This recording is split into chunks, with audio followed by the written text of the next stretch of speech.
అందరికీ నమస్తే, అస్సలాము అలైకుం.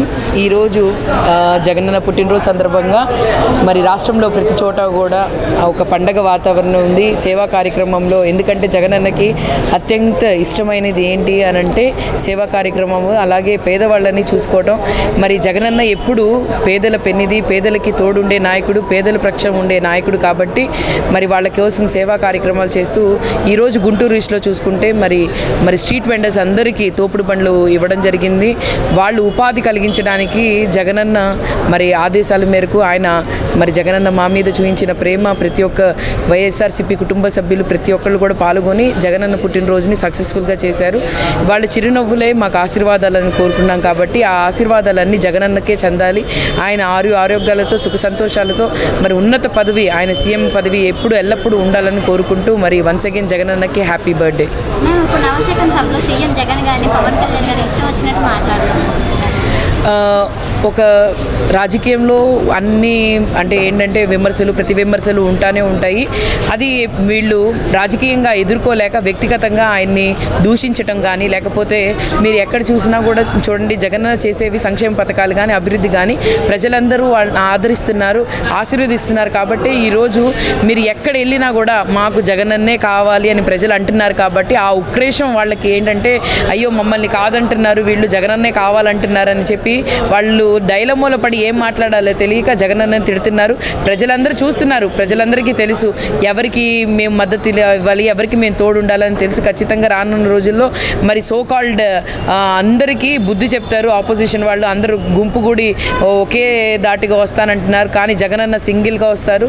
ఆయనకి ఉన్నది ఒక్కటే పొత్తు, అది ప్రజలతోనే పొత్తు, అది కూడా పేదవాళ్లతోనే పొత్తుంది. కాబట్టి ఖచ్చితంగా రానున్న రోజుల్లో జగనన్నని గెలిపించి ప్రతి ఒక్కళ్ళు కూడా బుద్ధి చెప్తారండి. ఇప్పుడు మరి చంద్రబాబు గారు హామీలు ఇస్తున్నారు కదా, అదే ఉచిత బస్సు, ఉచిత గ్యాస్ అని చెప్పేసి, దానివల్ల హామీలన్నీ మీరు చూస్తుంటే ముందు కూడా 600 హామీలు ఇచ్చారు, 60 హామీలు కూడా పూర్తి చేయలేదు. మళ్ళీ 6 నెలల ముందు వచ్చి పసుపు కుంకుమ అని చెప్పారు. అదేవిధంగా గతంలో మీరు చూస్తుంటే 600 హామీలో ఒక హామీ చెప్తాను, మళ్ళీ ఇప్పుడు చెప్తున్న హామీ, ఇప్పుడు గ్యాస్ బండ్లు 12 గ్యాస్ బండ్లు ఫ్రీగా ఇస్తానని చెప్పి గతంలో చెప్పారు. 2014 నుంచి 19 వరకు చెప్పారు. అదే అమలు చేయలేని వ్యక్తి ఇప్పుడు మళ్ళీ వచ్చి నేను 3 గ్యాస్ బండ్లు నెలకు ఫ్రీగా ఇస్తానని చెప్పి ఎవరిని మోసం చేద్దాం అనుకున్నారు? ఈ రాష్ట్రాన్ని ఒకసారి మోసం చేశారు. మోసం చేస్తే ప్రజలందరూ బుద్ధి చెప్పారు. మళ్ళీ వచ్చి నేను మోసం చేస్తానంటే ప్రజలందరూ ఊరుకనే కూర్చోలేరు. ప్రజలందరికీ తెలుసు ఎవరికి పట్టం కట్టాలి, ఎవరికి తోడుండాలి, ఎవరికి మేము మద్దతు ఇవ్వాలి అనేది. ఖచ్చితంగా రానున్న రోజుల్లో మీరు తీసుకొని వచ్చే మేనిఫెస్టో అంతా మరి మేనిఫెస్టో అనంటే తీసుకొని వచ్చి ప్రజల కష్టాన్ని తెలుసుకొని తీసుకొని వచ్చేది ఒక మేనిఫెస్టో కానీ ఒక ఇది కానీ. వీళ్ళకి ప్రజల కష్టాలు తెలియవు, ప్రజల ఇబ్బందులు తెలియవు. అందుకోసం 2014 నుంచి 2019 వరకు వాళ్ళ పథకాలు కానీ వాళ్ళు చెప్పినవి కానీ ఏవి కంప్లీట్ చేయలేకపోయారు. కానీ జగనన్న 19లో ఆయన చెప్పిన నవరత్నాలు మాత్రమే. ఆ నవరత్నాలు కూడా 98% పూర్తి చేసి ఒక నమ్మకాన్ని, ఒక భరోసాని తెచ్చుకున్నారు. అక్కడే తెలుస్తుంది ఎవరికి మేము మద్దతు ఇస్తామని. ప్రజలందరూ ఖచ్చితంగా బుద్ధి చెప్తారండి. వీళ్ళు తీసుకొని వచ్చిన మేనిఫెస్టో వీళ్ళకి ప్రజల పట్ల తెలిసిన ఒక్కటి కూడా అవగాహన లేని మేనిఫెస్టో ఇది. ఒక్కసారి మీరు పెట్టిన మేనిఫెస్టో గతంలో మీరు 600 హామీల్లో ఇచ్చారేమో ఒక్కసారి మీరు చూసుకోండి.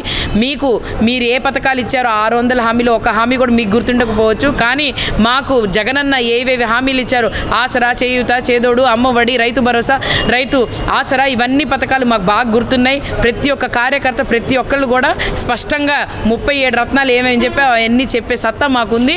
మీకు ఎవరికైనా ఉందా? ఏంటంటే మీరు చెప్పిన 600 హామీలు కూడా పూర్తి చేయలేదు కదా, మళ్ళీ ఇప్పుడు వచ్చి ఏదో హామీలు ఇస్తానని చెప్తున్నారు. ఒక్కసారి రీకాల్ చేసుకోండి, ఏమైనా హామీలు టాలీ అవుతున్నాయో చూసుకొని. వేరే రాష్ట్రాల వాళ్ళు అమలు చేసింది మీరు అమలు చేయడం కాదు.